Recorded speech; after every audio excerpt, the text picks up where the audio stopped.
یہ ہے کہ بعض اوقات کوئی دوست بھی موجود ہوتا ہے جس کے پاس کوئی علاج ہو. ایک تو مجھے گھٹنوں کی تکلیف ہے کہ میں چل نہیں سکتا، اور دوسرا مجھے پیشاب کی تکلیف ہے کہ بار بار پیشاب آتا ہے، اور کبھی تو یہ عالم ہوتا ہے کہ وہ کنٹرول ہی نہیں ہوتا. تو یہ اللہ کا کرم ہے کہ اللہ کے قرآن کی برکت سے پتہ نہیں درس اتنی تھوڑی دیر کے لیے کیسے ہو جاتا ہے. یہ صرف اللہ کی رحمت ہے اور عنایت ہے. اور دوسرا میں حد ظہر کے بعد سے پانی پینا بند کر دیتا ہوں تاکہ بھی حرم میں تکلیف نہ ہو. تو اگر بہرحال کسی دوست کے پاس، مجھے یاد ہے یہی تکلیف مجھے ہوئی تھی کئی سال پہلے. وہ حج کے دن تھے، اور حج کے دنوں میں جب آپ دیکھتے ہیں بڑا مجمع ہوتا ہے، تو میں جیسے ہی تقریر ختم ہوتی نا تو سوال جواب نہیں کرتا، فوراً بھاگتا. ایک بزرگ آئے میرے پاس، یہ حضرت آپ کیوں چلے جاتے ہیں؟ میں نے کہا وہ یہ پیشاب کی تکلیف ہے. کہنے کہ میں آپ کو نسخہ لکھ دیتا ہوں، بنا تو میں سکتا نہیں.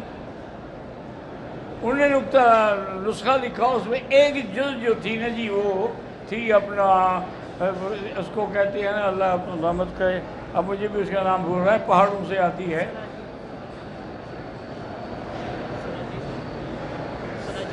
سلاجید. تو میں نے کہا حضرت آپ تکلیف نہ کریں، یہاں سلاجید کہاں ملتی ہے؟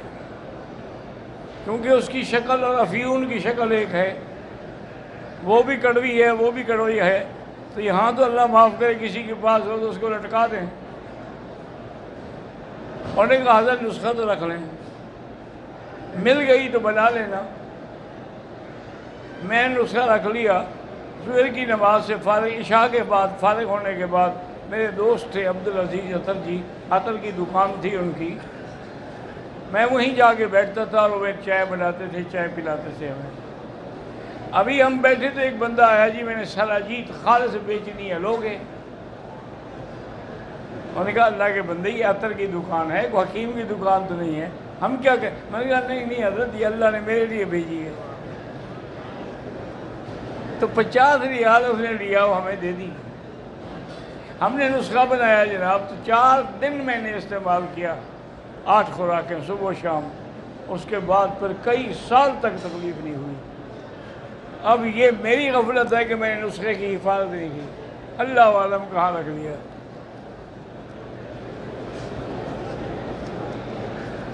کہتے ہیں جی کہ نہانے کے بعد، غسل کرنے کے بعد آدمی کا وضو ہو جاتا ہے اگر پہلے نیت کر لے تو ہو جاتا ہے. یعنی پہلے نیت کرے، وضو کرے، پھر غسل کر لے. نیت نہ کرے پھر نہیں ہوگا. ڈاکٹر عافیہ صدیقی قید ہے بیچاری، تقریباً ان کو جہاں تک میرے معلومات 60 سال کی سزا دی گئی. انا للہ و انا الیہ حق. اور اب وہ 20 سال بیچاری جیل میں کاٹ چکی ہے. ابھی بھی وہاں ایک سینیٹر ہیں، وہ بیچارے کوشش کر رہے ہیں، ان کی ہمشیرہ کو ساتھ لے کے گئے ہیں. ملاقات تو ہوئی ہے، اس کے علاوہ اور کچھ نہیں. اور وہ ملاقات بھی ایسے ہوتی ہے کہ درمیان میں شیشہ ہوتا ہے، آپ ادھر کھڑے ہو کے بات کر رہے ہیں. دعا کریں اللہ اس بیچاری پر رحمت کرے اور وہ دشمن کی جیل میں نہ مرے.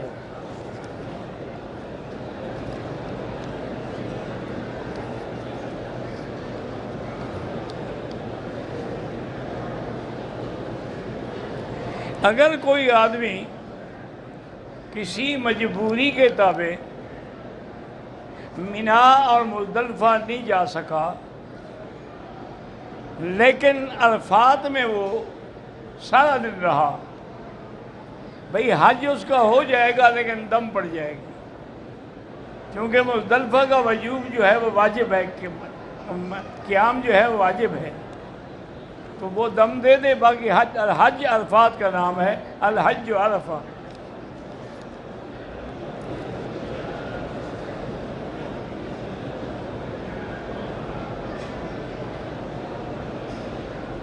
کہتے ہیں جی کچھ عرصہ پہلے میں نے آپ سے اپنے بیٹے کے لیے دعا کرائی تھی، وہ ٹھیک ہو گیا. لیکن اب اس کو پھر پیشاب میں انفیکشن ہو گیا ہے، اللہ تبارک و تعالیٰ شفا عطا فرمائیں گے۔ میں خود اسی تقریب میں بیٹھا ہوں، لیکن بہرحال زیادہ سے زیادہ پانی پلائیں اور زیادہ سے زیادہ خربوزے کا عصیر بنا کے پلائیں تو انشاءاللہ ٹھیک ہو جائے گا۔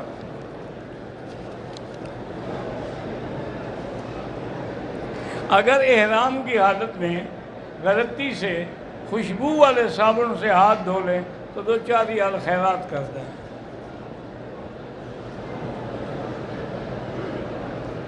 ہم لوگ عرفات میں کام کر رہے ہیں، ہم حج کرنا چاہیں تو احرام آپ کو حدود حرم میں آ کے باندھنا ہوگا۔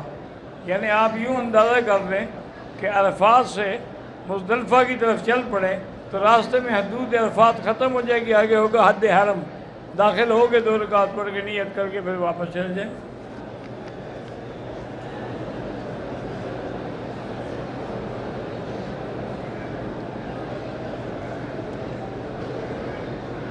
کہتا ہے جی میں ڈاکٹر ہوں، ہسپتال میں کام کرتا ہوں، آج کل ہماری بیٹیاں اور بہنیں جو ہیں پردے کا کم اہتمام کرتی ہیں، لباس بھی بڑا تنگ پہنتی ہیں۔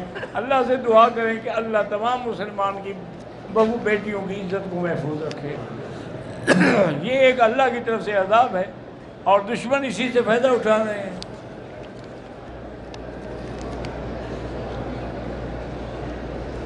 کہتے ہیں جی کہ پورے حدود حرم میں اگر نماز پڑھی جائے تو 1 کا لاکھ ملے گا۔ ہاں جی بالکل انشاءاللہ 1 کا لاکھ ملے گا، کیونکہ یہ حکم جو ہے پورے مسجد الحرام کے لیے ہے۔ فَوَلِّ وَجْهَكَ شَطْرَ الْمَسْجِدِ الْحَرَامِ۔ اسی طرح ہے کہ إِنَّمَا الْمُشْرِكُونَ نَجِسٌ فَلَا يَقْرَبُوا الْمَسْجِدَ الْحَرَامِ۔ حضور نے خواب دیکھا تھا، وہ بھی یہی تھا، لَقَدْ صَدَقَ اللَّهُ رَسُولَهُ الرُّؤْيَا لَتَدْخُلُنَّ الْمَسْجِدَ الْحَرَامَ آمِنِينَ مُحَلِّقِينَ رُؤُوسَكُمْ۔ تو کہیں بھی پورے حرم میں پڑھیں گے 1 کا لاکھ تو ملے گا، لیکن یہ نماز تھوڑی ملے گی، یہ تو پتہ نہیں کروڑوں کے حساب سے پڑھ جاتی ہے کہ اتنی بڑی جماعت، پھر خدا کا گھر، پھر اللہ کا کعبہ، پھر امام ماشاءاللہ ایسے قرآن پڑھنے والے کہ معلوم ہو کہ ابھی قرآن اتر رہا ہے۔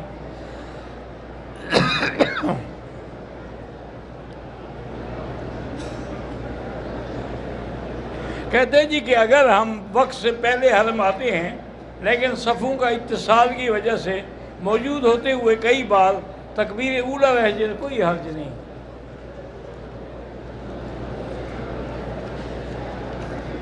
ہمارے ملک میں مغرب کی اذان کے بعد نفل نماز نہیں پڑھتے، کیونکہ حنفی مسلک میں مغرب سے پہلے اذان کے بعد 2 رکعت پڑھنا جو ہے وہ درست نہیں ہے، لیکن باقی ائمہ جو ہیں وہ کہتے ہیں جائز ہے۔ اور یہاں چونکہ وقت بھی دیا جاتا ہے اور ہمارے ملک میں تو خیر وقت ہی نہیں ہوتا۔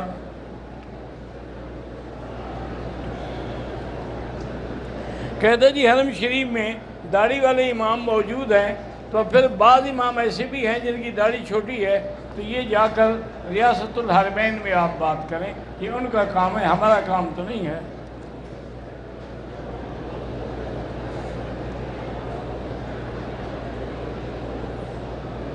کہتے ہیں جی ہم حج پر آئے ہوئے ہیں، نیچے طواف نہیں کرنے دیتے، اوپر کا طواف کریں تو 5 کلومیٹر سفر بنتا ہے جو ہماری طاقت سے بالا تر ہے، تو ہم لوگ چادر باندھ کے اسی بہانے سے طواف کراتے ہیں، اللہ قبول کرے بس، اور کیا ہے۔